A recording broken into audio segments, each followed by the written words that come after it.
Bom dia, meu querido, graça e paz do Senhor.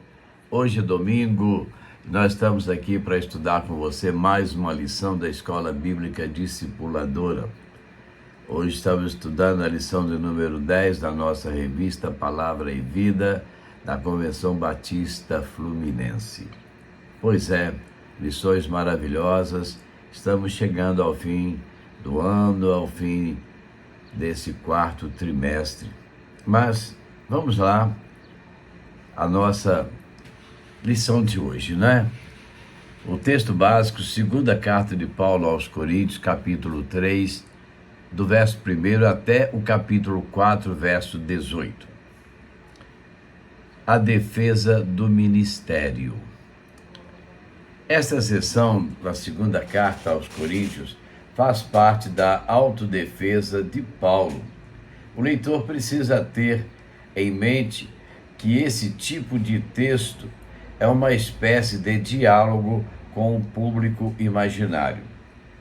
O autor bíblico antecipa como as pessoas reagirão às suas palavras e responde antecipadamente a essas questões.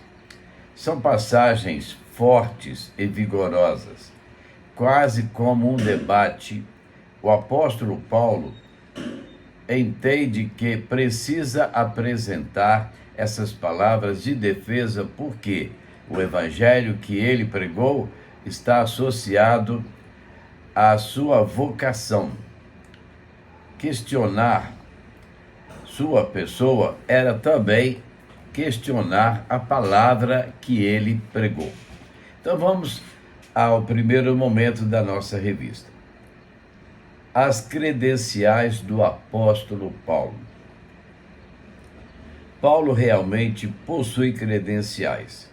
Sua carta de recomendação estava escrita nos corações dos crentes fiéis de Corinto. Essa carta é muito mais permanente do que qualquer documento de papel e tinta. A vida transformada daqueles irmãos era a prova de seu apostolado e comissão. Vós sois a nossa carta, escrita em nosso coração, conhecida e lida por todos os homens. Segundo aos Coríntios 3, 2. O que poderiam os falsos profetas mostrar? Como as credenciais escritas em papiro que eles carregavam poderiam se comparar com as recomendações vivas de Paulo. Paulo não reivindica a autoria dessa carta escrita no coração, porque não foi ele quem a escreveu. Ele era apenas o instrumento que Cristo usou para redigi-la. De qualquer forma, ela era a evidência necessária para demonstrar que ele realmente havia sido vocacionado por Jesus para aquela missão. Onde quer que o Evangelho de Cristo seja proclamado, as vidas transformadas são a prova do seu poder. Os frutos da pregação são uma carta cujo autor é o próprio Cristo, divulgada para que todos possam ler.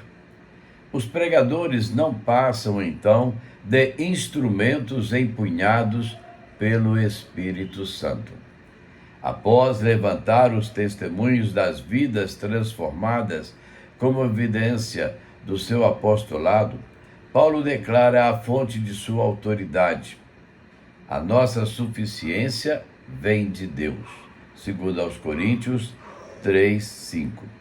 Era algo que seus adversários da igreja não podiam afirmar.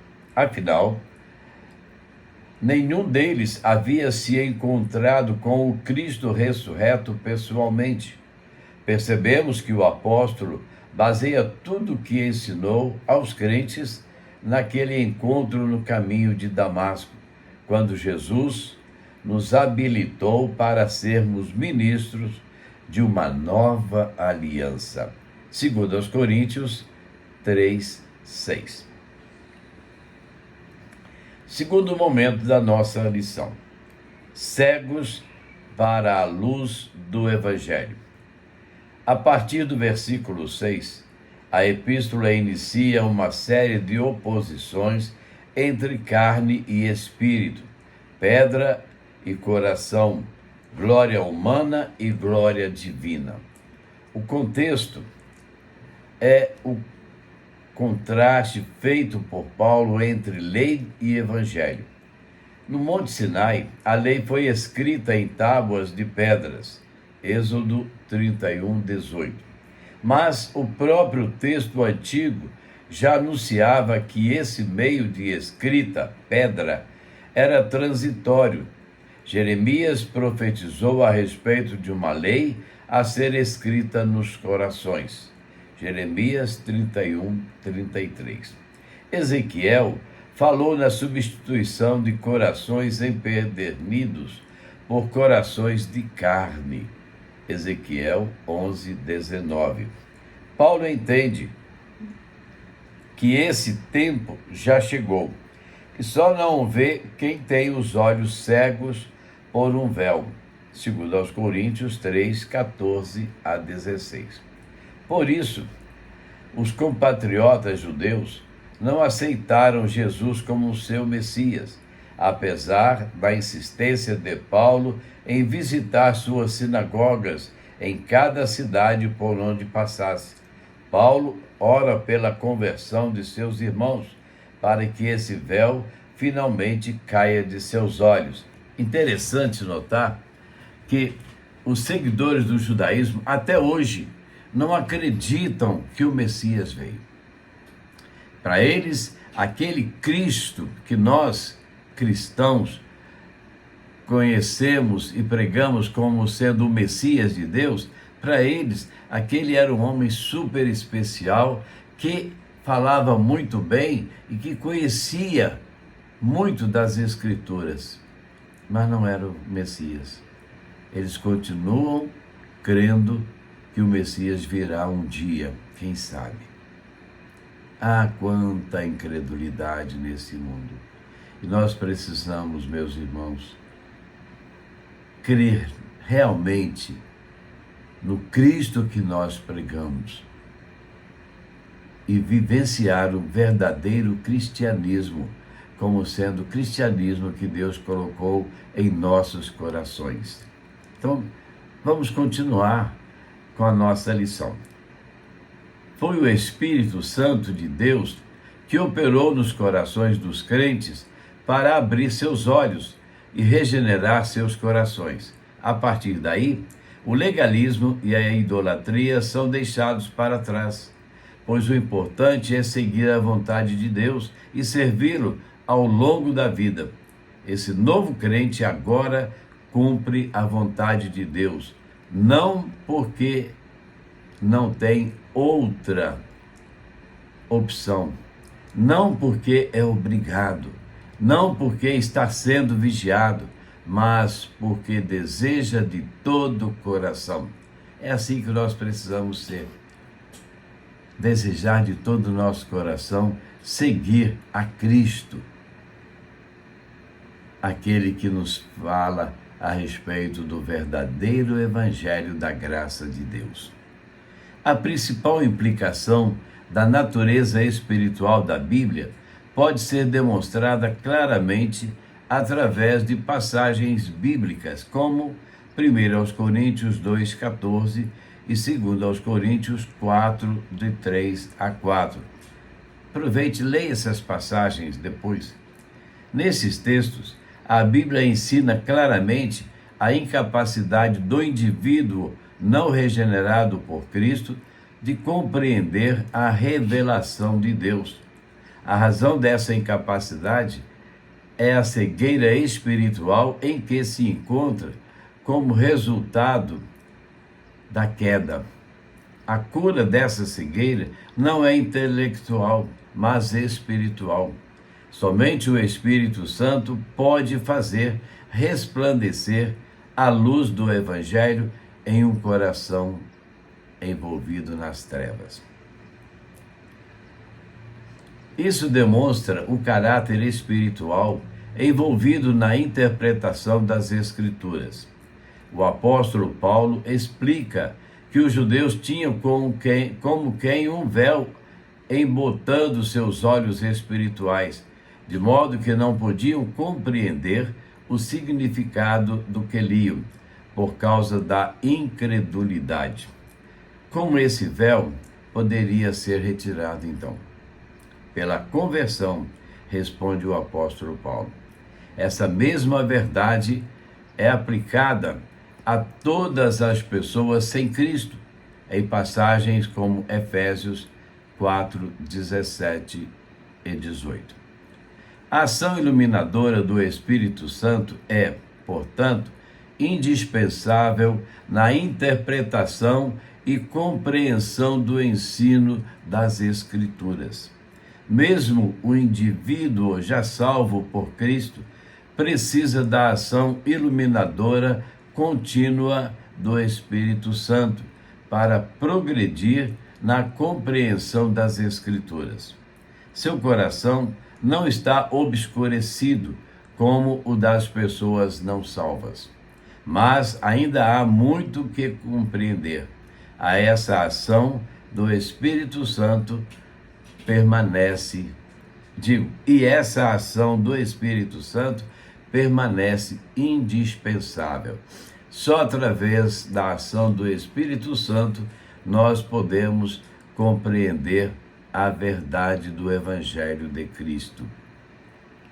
Por isso, em vários lugares das Escrituras, o Filho de Deus é exortado a pedir sabedoria e iluminação espiritual para compreender as coisas espirituais. Efésios 1, 16 a 19. Terceiro momento da nossa lição: o paradoxo do ministério apostólico. As realidades celestiais nas cartas aos Coríntios são exaltadas em detrimento das terrenas. Paulo recomenda uma existência nesta vida com os olhos voltados para outra dimensão, fazendo referência ao céu e às realidades celestiais que existem, apesar de não serem vistas, não fixando os olhos nas coisas que se veem, mas nas que não se veem, pois as coisas que se veem são temporárias, enquanto as que se não veem são eternas. Segundo aos Coríntios 4, 18. É esse tipo de jornada que faz com que toda a tribulação suportada pelos cristãos se torne insignificante diante das realidades celestiais, que pertencem a eles em Cristo. Para Paulo, o que os olhos humanos enxergam é transitório e frágil diante das realidades celestiais, não vistas agora, mas a serem reveladas na volta gloriosa de Cristo. O que não é visto agora será visto no futuro. O que é visto agora deixará de existir no futuro. Colocação interessante, né? É digno de nota que as realidades celestiais existem apesar de não serem vistas. Não é o caso de elas virem à existência, mas sim de serem contempladas no futuro por todos. A resposta de Paulo à incredulidade de muitos diante da pregação apostólica é: o Deus deste mundo. Observem que aqui se escreve Deus com letra minúscula. O Deus deste mundo, fazendo referência a Satanás.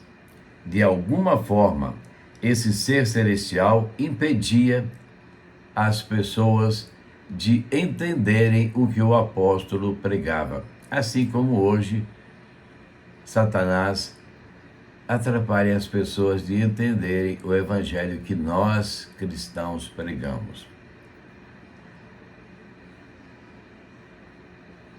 O problema não estava em Paulo, nem no Evangelho, mas sim na cegueira das pessoas que ele provocava. Se o nosso Evangelho ainda está encoberto, é para os que se perdem que está encoberto, nos quais o Deus deste século cegou o entendimento dos incrédulos. Segundo aos Coríntios 4, 3 e 4. Como eu disse, o mesmo que vem acontecendo nos dias atuais. Como consequência, tudo o que este mundo gera é loucura diante de Deus, como a sabedoria mundana, segundo aos Coríntios 1:12. Essa sabedoria é insuficiente para que o ser humano conheça a Deus, tornando necessária a loucura da pregação.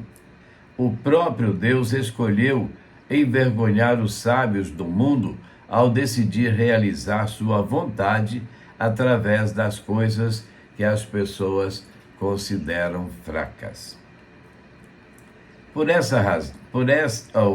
Por estar em rebelião contra Deus, a aparência do mundo é passageira. O mundo usa uma máscara, um esquema, um sistema, uma ordem que, como tal, deve ser encarado pelos cristãos como insignificante. Como rebelde, o estado do mundo é condenado diante de Deus, condenação essa que já se manifesta no tempo presente, apesar do resultado definitivo ser esperado para a volta de Cristo. Enquanto isso não acontece, o próprio mundo caído é alvo do amor de Deus, através da reconciliação promovida por seu Filho, segundo aos Coríntios 5:19. Então, queridos, observe bem, nós estamos vivendo um mundo todo tumultuado, todo transformado, muitas vezes não entendemos o que está acontecendo no mundo e ficamos curiosos a perguntar a nós mesmos por que as coisas não são claras. Aí está uma explicação óbvia, através lá do passado do ministério de Paulo, e vem agora no presente mostrar essas situações. O mundo está cada vez mais dominado pelo maligno. E nós, Igreja de Jesus, precisamos mostrar ao mundo quem é Jesus, quem somos nós e o que estamos fazendo aqui como igrejas do Senhor. Conclusão. A letra é a lei. Ela foi escrita em tábuas de pedra e condena, o homem por sua falha. Ela aponta o pecado, a falha de obediência aos seus mandamentos. Na presença dela, o pecado abunda, se expande. A lei faz questão de iluminar o salário do pecado. Qual é o salário do pecado? O que a Bíblia diz? O salário do pecado é a morte. A consequência do pecado é a morte. O Evangelho, por sua vez, está escrito no coração dos crentes. Ele reconhece as falhas humanas, reconhece a dificuldade em obedecer, reconhece que o salário do pecado é a morte, mas faz questão de iluminar a solução de Deus, que é a vida eterna em Cristo Jesus, nosso Senhor. Romanos 6:23. Não podemos apenas apontar o erro das pessoas, também indicamos a solução. Dizemos que elas estão no pecado, mas a solução é o perdão de Deus. Uma igreja que só aponta o erro é uma igreja legalista. Devemos tanto diagnosticar a doença quanto prescrever o remédio. Para pensar e agir.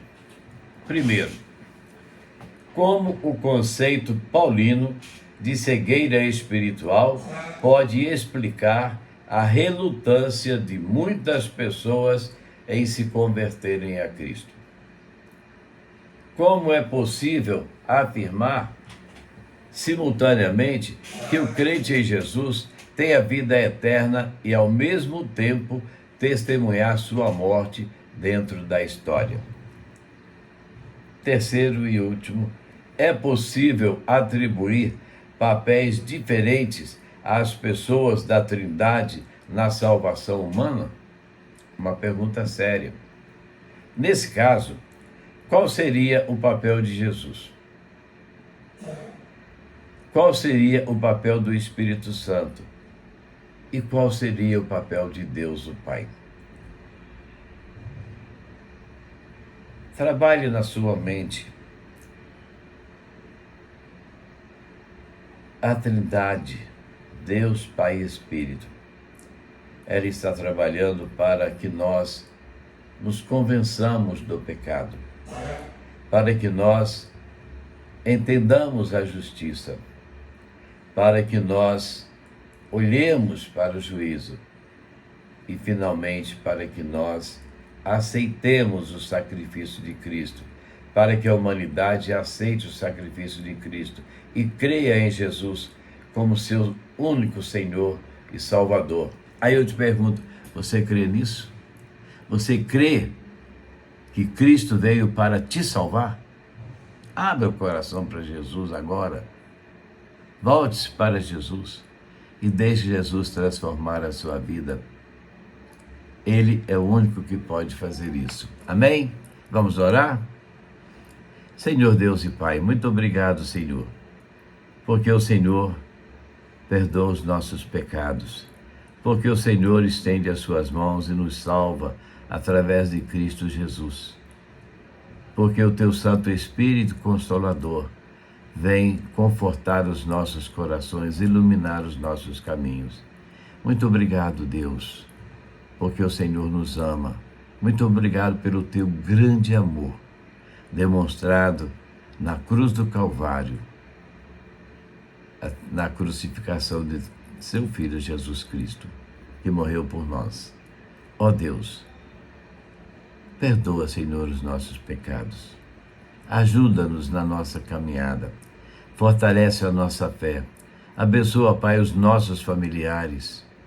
Abençoa toda a extensão das nossas famílias. Abençoa, Senhor, a tua igreja. E que sejamos testemunhas vivas do teu Evangelho Santo, para que vidas possam entender, compreender e aceitar a Cristo como Senhor e Salvador. No nome de Jesus que nós oramos. Amém. Você pode dizer amém? Olha só. As palavras, a melodia desse hino fala da voz do Senhor, uma voz tranquila.